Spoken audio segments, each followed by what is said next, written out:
Good morning po sa inyong lahat. Hi, ayan po yung aming isda. Naglilinis siya ngayon ng big head. Hello po sa inyong lahat. Po ang aming isda ngayon. Meron po tayo social tilapia, tapos may bangus, tapos meron ako dito yung samot kung tawagin. Ibig sabihin niya po yung mga isda na halo-halo. Tulad nito, meron torsilyo, meron po ngayungin, meron po ditong sapsap, meron po sorry sa sounds, maingay kasi duman yung tricycle. Ito yung langaray kung tawagin po yan. Tapos ito may banak din pa pala. Banak. Ito kabase, napakatinik po na isda niyan. Tapos ayun yung kanya nililinisan, yung big head Imelda, pero maya maya yung ibang tawag po nila dyan. Tatapusin ko lang muna po mag-display at babalikan ko kayo maya maya.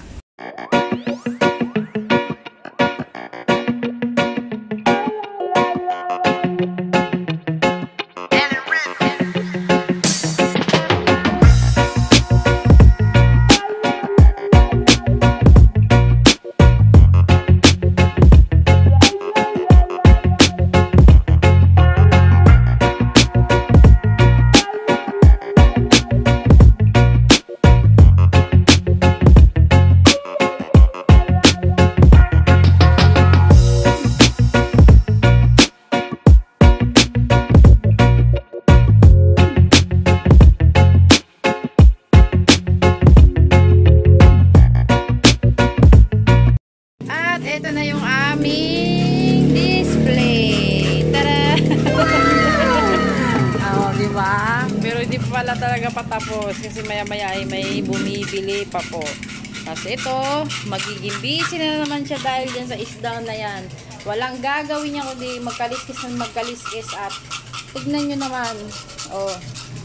Lawit na naman. Hindi lang niya kakaliskis. Nako, ano pa lang yan? Pangatlo pa lang yung kinakaliskisan niya. Good luck. Ito yung pa yung kakaliskisan niya, oh. Ang dami. O ano, namiss mo si Imelda? Namiss ka niya eh. Kaya yun, oh, ang dami, oh. Oh. Oh, okay lang daw. Masaya naman siya habang nangangaliskis siya. Maya-maya yan.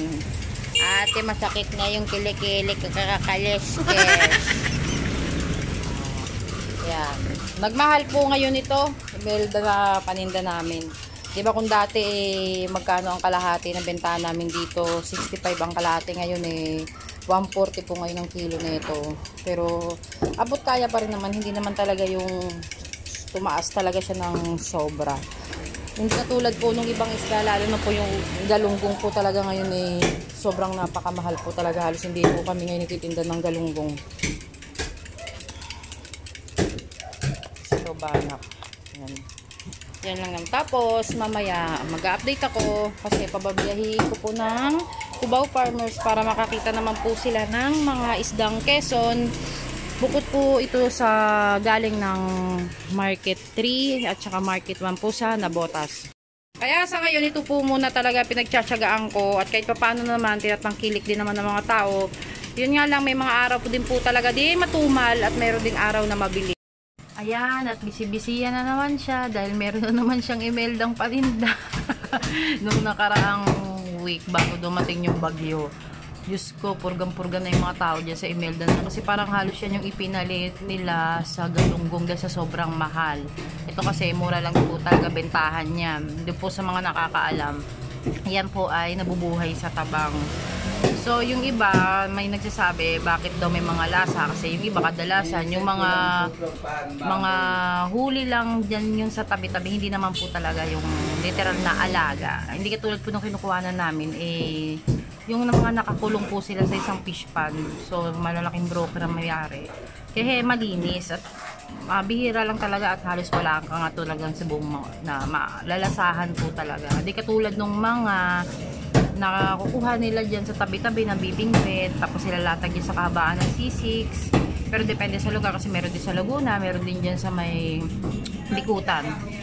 Tapos ito po, nagpabili rin ako isang sakong asin. Kailangan po namin to. Bakit po? Dahil syempre yung paninda po namin isda ay galing sa dagat, alat. So, yung pinaka pang buhos or pang sabaw niya ay kailangan minimix ng asin. Ganun po. Pero, syempre, yung solution na gagawin mo, huwag na mapakakasobrahan ng asin. At iba naman po ang magiging resulta at magiging itsura po ng isda pag super daming asin naman yung tutunawin dun sa tubig na pang bubuhos or yung pagbababara ng isda.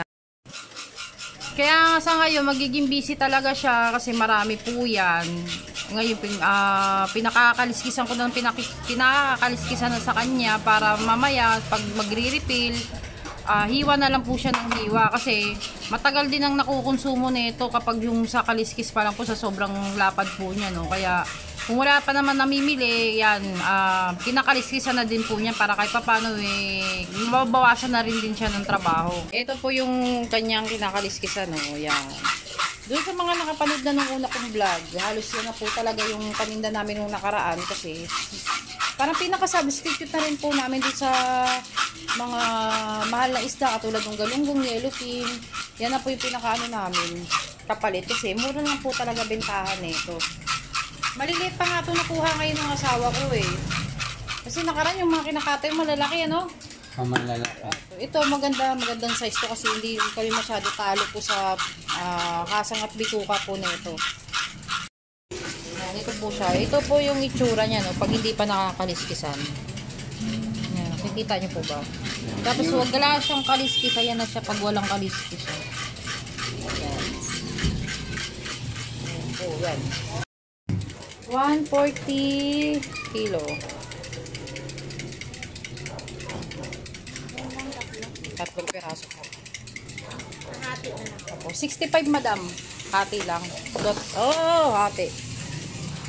So, yun lang naman yung pinakita ko sa inyo na isda na galing yan sa Nabotas Fish Port, sa Market 1 at saka sa Market 3. Yan po yung mga nakuha. At saka pinagkasya lang din po namin yung dala naming puhunan. Kasi meron naman galunggong po kagabi pero napakamahal po talaga. Katulad ng isang araw nasa 10,000. Kagabi naman bumaba naman siya. Nasa 8,500 naman po. Pero hindi pa rin po kami kumuha. So muli po gusto ko magpasalamat doon sa mga new subscriber. At saka doon sa mga hindi pa nakasubscribe. Baka gusto mo naman mag-subscribe kung regarding lang naman dito sa pagtitinda ng isda or may matutunan ka na mga iba-ibang klaseng isda na nailalatag namin dito, mag-subscribe ka na. Gusto ko na rin din kasi mabuo yung minimum requirements ni YouTube na 1,000 subscriber at kahit pa paano maimbitahan naman po tayo na ma-monetize po dito kay YouTube at karagdagang kita na rin din po yun. So muli, kita-kits na lang po tayo sa next video at babay na, ingat po sa inyo lahat.